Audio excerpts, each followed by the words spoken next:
ನಮಸ್ಕಾರ, ಪ್ರಜಾರಾಜ್ಯ ಕನ್ನಡ ನ್ಯೂಸ್ಗೆ ಸ್ವಾಗತ. ನಾನು ರಾಮಗೌಡ ಪಾಟೀಲ್. ಈ ಭಾಗದ ಶಾಸಕರಿಗೆ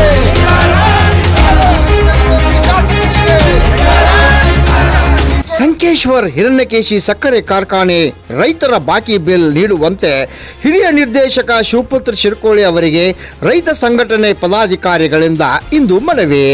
2-3 ದಿನಗಳಲ್ಲಿ ಬಿಲ್ ಬಾಕಿ ಕೊಡದಿದ್ದಲ್ಲಿ ಇದೇ ತಿಂಗಳು 19ರಂದು ಸಹಸ್ರಾರು ರೈತರು ಕೂಡಿ ಬೆಳಗಾವಿ ಜಿಲ್ಲಾಧಿಕಾರಿ ಕಚೇರಿ ಎದುರು ಹಾಗೂ ಹೀರಾ ಶುಗರ್ ಕಾರ್ಖಾನೆ ಎದುರು ಪ್ರತಿಭಟನೆ ಧರಣಿ ನಡೆಸುವುದಾಗಿ ಇದೇ ಸಂದರ್ಭದಲ್ಲಿ ಎಚ್ಚರಿಕೆ ನೀಡಿದರು. ರಾಮಗೌಡ ಪಾಟೀಲ್, ಪ್ರಜಾರಾಜ್ಯ ಕನ್ನಡ ನ್ಯೂಸ್, ಸಂಕೇಶ್ವರ್. ಇವತ್ತು ಕರ್ನಾಟಕ ರಾಜ್ಯ ರೈತ ಸಂಘ ಮತ್ತು ಎಲ್ಲ ನಮ್ಮ ಈ ಭಾಗದ ಈ ಏನು ಹೀರಾ ಶುಗರ್ ಕಾರ್ಖಾನೆ ಇರ್ತಕ್ಕಂಥ ಸುತ್ತಮುತ್ತ ರೈತರೆಲ್ಲ ಸೇರಿ ಮತ್ತು ನಮ್ಮ ಅದೇ ರೀತಿಯಾಗಿ ಹಿರಿಯರಾಗಿರ್ತಕ್ಕಂಥ ಶಶಿಕಾಂತ್ ನಾಯ್ಕ ಸಾಹೇಬರು ಕೂಡ ಇಲ್ಲಿ ಭಾಗವಹಿಸ್ಯಾರು.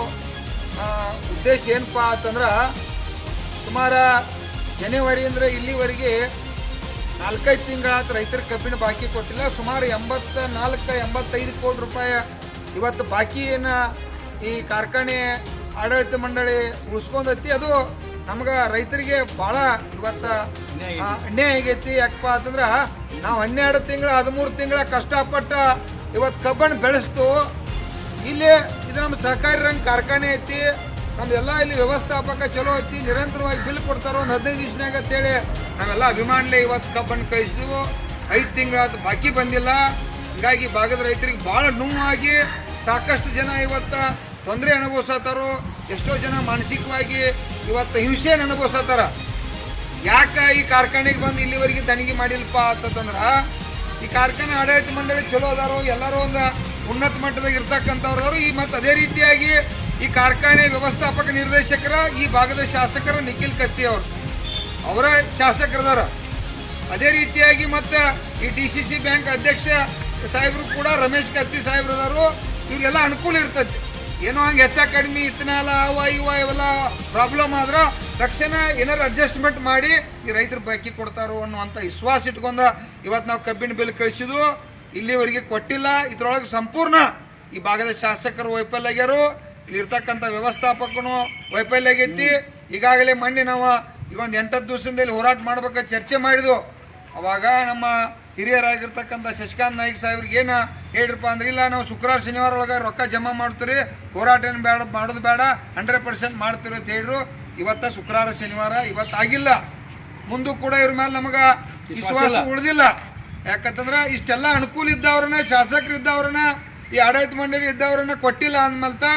ಅದಕ್ಕೆ ಕಾರಣಕ್ಕಾಗಿ ನಾವು ಮತ್ತೆ ಈ ಬರ್ತಕ್ಕಂಥ ಬುಧವಾರ 19ನೇ ತಾರೀಕು ಜಿಲ್ಲಾಧಿಕಾರಿಗೆ ಕೂಡ ಭೇಟಿಯಾಗಿ ಮನವಿ ಕೊಟ್ಟು ಬಂದು 19 ತಾರೀಕು ಒಳಗೆ ಬಾಕಿ ಸುದ್ದ ಆಗಲಿಲ್ಲ ಅಂತಂದ್ರೆ ನಿಮ್ಮ DC ಆಫೀಸ್ ಮುಂದೆ ನಾವು ಸಾವಿರಾರು ಸಂಖ್ಯೆ ಒಳಗೆ ಈ ರೈತರ, ಈ ಜಿಲ್ಲೆ ರೈತರ ಇದು ಒಂದು ಅಂತೇಳಲ್ಲ, ಮತ್ತು ಇವತ್ತು ನಮ್ಮ MK ಹುಬ್ಳಿ ಕಾರ್ಖಾನೆ ಇರ್ಬೋದು ಮತ್ತು ಯಾರು ಬಾಕಿ ಕೊಟ್ಟಿಲ್ಲ ಕಾರ್ಖಾನೆಗಳ ವಿರುದ್ಧ ಇವತ್ತು DC ಆಫೀಸ್ ಮುಂದೆ ಧರಣಿ ಮಾಡ್ಬೇಕಂತೇಳಿ ಮಾಡಿದ್ವು. ಅದು ಮೇಜರ್ವಾಗಿ ಇವತ್ತು ನಮ್ಮ ಜಿಲ್ಲೆ ಒಳಗೆ ಇರ್ತಕ್ಕಂಥದ್ದು 84-85 ಕೋಟಿ ರೂಪಾಯಿ ಒಂದೇ ಕಾರ್ಖಾನೆ ಬಾಕಿ.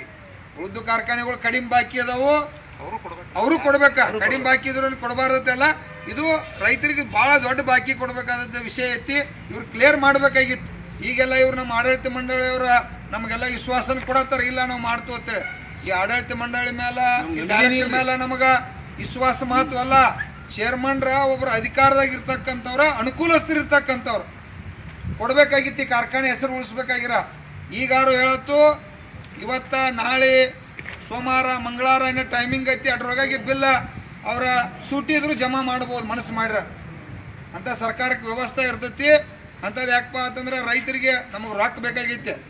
ರೊಕ್ಕ ಸಂಬಂಧ ನಾವು ಭಾಳಷ್ಟು ತೊಂದರೆ ಅನುಭವಿಸತ್ತದು, ಸಂಕಷ್ಟದಾಗದು. ಈ ಭಾಗ ರೈತರ ನೋವನ್ನು ಅನ್ಬೇಕು, ಕಣ್ಣಾಗ ನೀರು ತರದ ನಮ್ಮ ಕಾಕ ಇದೇ ಹೇಳ್ದ. ನಮ್ಮ ಹೆಂಡ್ರ ಮಕ್ಕಳ ಇವತ್ತ ಸಾಲಗಾರ ಕೈಯಾಗ ಅಲ್ಲಿ ಸಾಲ ತೊಗೊಂಬಂದು ಅವ್ರ ಬಾಯಾಗ ನಮ್ಮನ್ನ ಮೆಟ್ಟ ಹಾಕಿ ಏನು ಬೇಕಾದ ಹೆಂಡ್ರ ಮಕ್ಕಳ ಬೇಯತ್ತಾರೋ. ನಮ್ಮ ಗತಿ ಏನಾಗತ್ತೈತಿ, ನಮ್ಮ ಜೀವನ ಹಾಳಾಗತ್ತೈತಿ ನಮ್ಮ ಕಾಕ ಹೇಳ್ದ.